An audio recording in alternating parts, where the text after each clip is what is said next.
দেখেন, এই হচ্ছে সেই লোভনীয় বিরিয়ানি বাসমতি চালের, যেটা কলকাতা মায়াপুরের রানাদার বিরিয়ানি এখন কিন্তু বাংলাদেশের খুলনায় আমাদের ঘরে। এখন ব্যাপার হচ্ছে, কলকাতার মায়াপুরের রানাদার যে বিরিয়ানি, সেই বিরিয়ানি কিভাবে আমাদের ঘরে আসলো। ব্যাপার হচ্ছে, ওনার ব্লগ দেখে আমার খেতে ইচ্ছা করলো, তো সেইভাবে এটা বানিয়ে ফেললাম। তো সে বানায় আসলে এটা ভেজ, কিন্তু আমরা বানালাম হচ্ছে নন ভেজ। তো এটা হচ্ছে, আমরা বাংলাদেশে আসলে মাটন বিরিয়ানি খাই, চিকেন বিরিয়ানি খাই, এটা কিন্তু টোটালি সেরকম না। যদি তার ব্লগ কেউ দেখে থাকেন তাহলেই বুঝতে পারবেন। তো এটা খুব লোভনীয় একটা ফ্লেভার আমি পাচ্ছি, এবং এটা খেয়ে বলবো আসলে কেমন। তো দেখেন, এটা হচ্ছে সয়াবিন মিট দিয়ে তৈরি আপনার বিরিয়ানি। তো সেই বিরিয়ানিটা কিভাবে তৈরি করেছি সেটা আগে আপনাদের দেখাই, তারপরে আমি খেয়ে বলি আসলে আসলে এর স্বাদ কেমন। এখানে আমরা সয়াবিন মিটটাকে গরম পানিতে ধুয়ে নিয়েছি, এবং পেঁয়াজ বেরেস্তা, লেবুর রস, তারপরে বোম্বাই যে বিরিয়ানি মশলা, সেটা আরও কিছু ইনগ্রিডিয়েন্টস দিয়ে ম্যারিনেট করে রেখে দিয়েছিলাম। তো এই হচ্ছে সেই ম্যারিনেট করা সয়াবিন মিট। আর এদিকে আমরা ইন্ডিয়ান যে বাসমতি রাইস, সেটা রান্না করেছি। এটা হয়ে গিয়েছে লম্বা লম্বা, অনেক সুন্দর রাইসটা। তারপরে আমরা এখানে সাদা তেলের মধ্যে রসুন বাটা, আদা বাটা, জিরা বাটা এগুলো দিয়ে কষিয়ে নিলাম, এবং এর মধ্যে আমরা ওই ম্যারিনেট করা সয়াবিনগুলো দিয়ে এবং তারপরে কষিয়ে নিব। দেখেন, এটা হচ্ছে কষানো হচ্ছে। এটা কষানো হয়ে গেছে। আসলে মাটন বিরিয়ানি বা চিকেন বিরিয়ানি যেইভাবে রান্না করা হয়, এটাও ঠিক সেইভাবে, তবে এইটার বিরিয়ানি মশলাটা হচ্ছে বোম্বের বিরিয়ানি মশলা। তো এটা হচ্ছে খুব সুন্দর একটা সেন্ট কিন্তু আমি পাচ্ছি। এবার আমি দেখেন, এটা বাসমতি চাল যেটা ইন্ডিয়ান, সেইখানে আমি এটা সুন্দর করে দিয়ে দিব। দেখেন সুন্দর করে, এই যে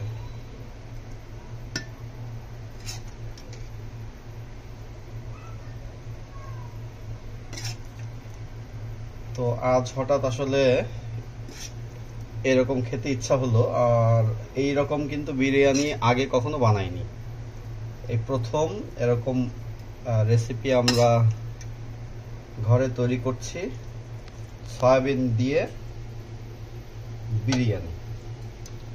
তো এরপরে আবার একটু রাইস দিয়ে দিব। রাইসটা কিন্তু অনেক সুন্দর ঝরঝরে হয়েছে, দেখছেন? এভাবে চারপাশে এর উপরে আবার একটু লেয়ার দিয়ে দিব আর কি।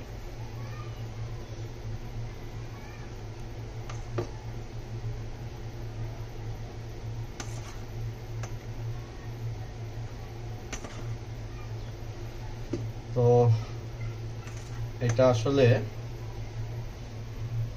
আশা করি খেতে টেস্টি হবে। আসলে মাটন বা চিকেন এটা তো সবসময় আমরা খেয়েই থাকি, তো এইভাবে আসলে একটু দেখা যাক কেমন হয়। এবার আবারও আমরা এবার একটু ঘি দিব। দেখেন, এই ঘিটা একটু ছড়ায় দিব, এইভাবে একটু ঘি দিয়ে দিব। এবার আবার একটা লেয়ার দিব আমরা, এইভাবে মোটামুটি।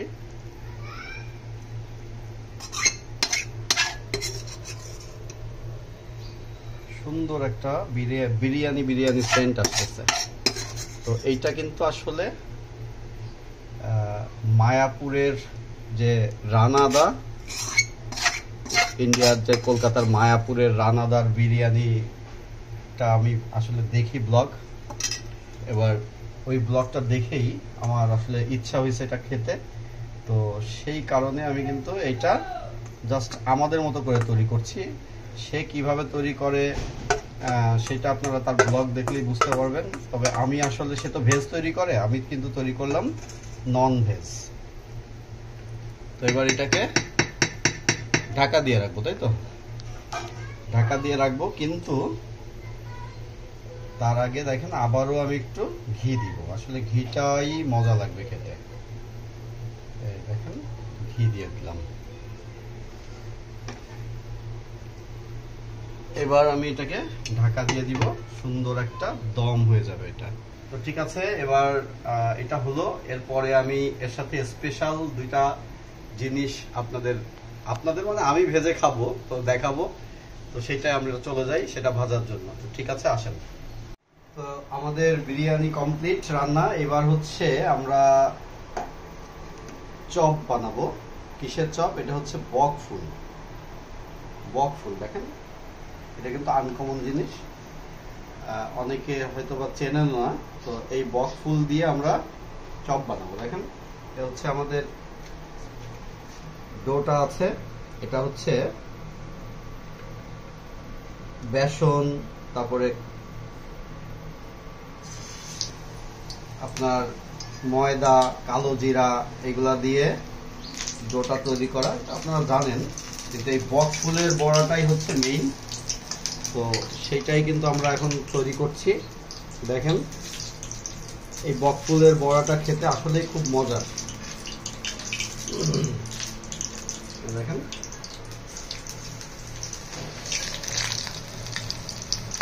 অলরেডি স্পেশাল বক ফুলের বড়া বা বক ফুলের চপ বলতে পারেন। এই যে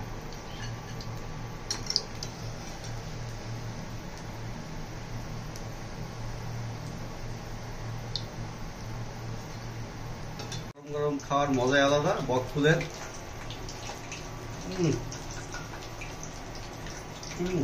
সেই টেস্ট, ফাটাফাটি।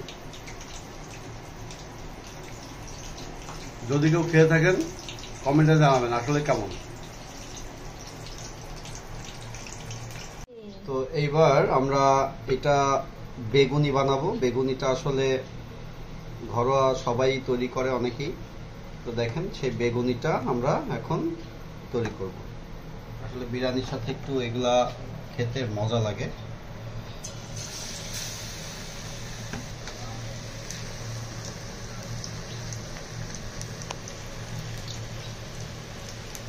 মুচমুচে বেগুনি, সাথে আছে বক ফুলের বড়া, আর আমরা ইন্ডিয়ান স্টাইলে তৈরি করেছি বিরিয়ানি। খাবারটা খেতে কেমন লাগে? আসলে বিরিয়ানিটা একটা নতুন অভিজ্ঞতা, নতুন রকমের বিরিয়ানি। ইন্ডিয়াতে আসলে রানাদার ব্লগে প্রচুর দেখা যাচ্ছে এই বিরিয়ানিটা। তো দেখে আমার মনে হচ্ছিল যে খেতে পারলে মনে হয় ভালোই হতো। তো এই মুহূর্তে যাওয়া সম্ভব না, গেলে অবশ্যই টেস্ট করব। তো তার আগে আমরা বাসায় আমাদের মতো করে, ওনার রেসিপিটা আমাদের মতো করে তৈরি করে খেয়ে দেখি কেমন লাগে। উনি বানায় হচ্ছে ভেজ, আমরা বানাচ্ছি নন ভেজ। আমরা রান্না করার প্রসেসিংটা দেখালাম, আর এ হচ্ছে সেই বিরিয়ানির সেন্টটা কিন্তু চমৎকার আসতেছে, চমৎকার সেন্ট। আর খুব গরম গরম খাচ্ছি। তো খেয়ে বলি। দেখেন, এ হচ্ছে সয়াবিন। তো আমি প্রথম এইরকম একটা রেসিপি তৈরি করলাম এবং সেটা খাবো। তো খেয়ে বলি।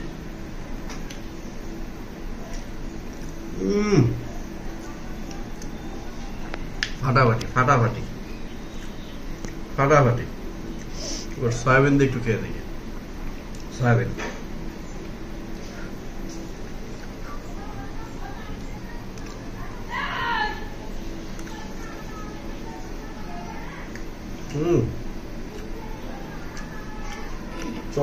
চমৎকার। এটা আসলে আমি খাচ্ছি তো বোঝাইতে পারতেছি না। মাটন, চিকেন এর কাছে কিছু না। আপনারা যদি পারেন, আমি রিকোয়েস্ট থাকলো, যদি পারেন, যারা আগ্রহী, অবশ্যই এই রেসিপিটা দেখে আপনারা একটু ট্রাই করে দেখতে পারেন। ফাটাফাটি বকফুল, সেই কম্বিনেশন। রিয়েলি আসলেই আমি বলার জন্য বলতেছি না, বিরিয়ানিটা আসলেই সেই হয়েছে। তো বেগুনি আর কিছু দরকার নেই, মাংস ডিম কোনো কিছু দরকার নেই, আপনি এটা দিয়েই, এই যে সয়াবিন এটাই মনে হচ্ছে মাংস, অন্যরকম একটা ফ্লেভার, এক্সিলেন্ট এক্সিলেন্ট। তো তারপরেও আমাদের হাতে রয়েছে দেশি হাঁসের মাংস, দেশি হাঁস। তো আমরা হাঁস দিয়ে একটু খেয়ে দেখি।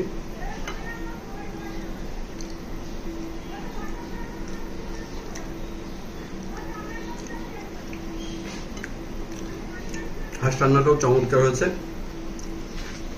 তবে এইটা কিছু না, হাঁস দরকার নেই, এইটা আপনারা পারলে একদিন খেয়ে দেখেন, এক্সিলেন্ট এক্সিলেন্ট। তো ঠিক আছে, আমি খাই।